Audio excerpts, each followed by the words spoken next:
So now we're going to go on to the fun part, which I love. Slices and charts. Okay, so now we're going to grab our text in here. Okay, so let's just group text, control copy, go in here and just put it in there. Okay, all right. So we have that in there. Let's just get rid of the grand total. Okay, make this like that. Perfect. Okay, so now to insert a slicer, first of all, slices, what they are large buttons that show you what has been selected in your filters. So they are your visual filters. Now, if you click in there, you have these different options there. And say you just select, a couple, 2013, 2014.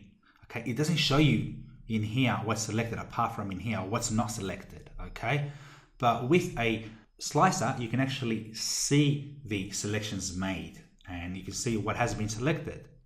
Okay, so let's just clear that. Now to insert a slicer, click in your pivot table, go to options and insert slicer.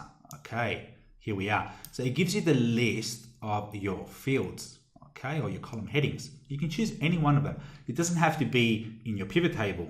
Okay, it can be outside of your pivot table. So in here, what I'm going to do now is put in the salesperson slicer. Okay, so something that's not in there. Just put in the salesperson and press OK. All right, so here we have one of our slicers.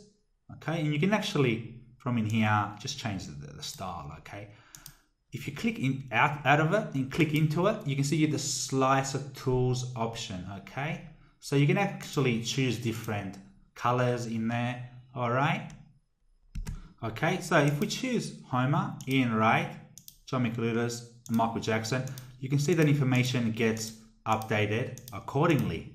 Okay, so we have one slicer. Go and drop in another pivot table. Let's go back to create one in our data source, insert pivot table, and let's go to our existing worksheet in here. Okay, and press OK. All right, so let's create that. Let's move in here and let's put in our sales in here. Okay, so because it was grouped, as you can see, it's already grouped for us. Okay, so let's grab the sales and then drop it in here and just get that one there. All right, perfect. So we have our second pivot table. So what we can do now is drop in a slicer from in here. So we're in the pivot table, options, insert slicer. Let's go into the months. Okay, so we have the different months you can see there. Okay, and that changes there. All right, so we can choose the month and we can also grab it and scroll down. Okay, we can also press Control key and select and unselect a couple, or use a Shift key as well to select multiple items. Okay, so we have our slicer. So we have two slices. Okay, one for our first pivot table we'll put up there, and we have this other one for this second pivot table.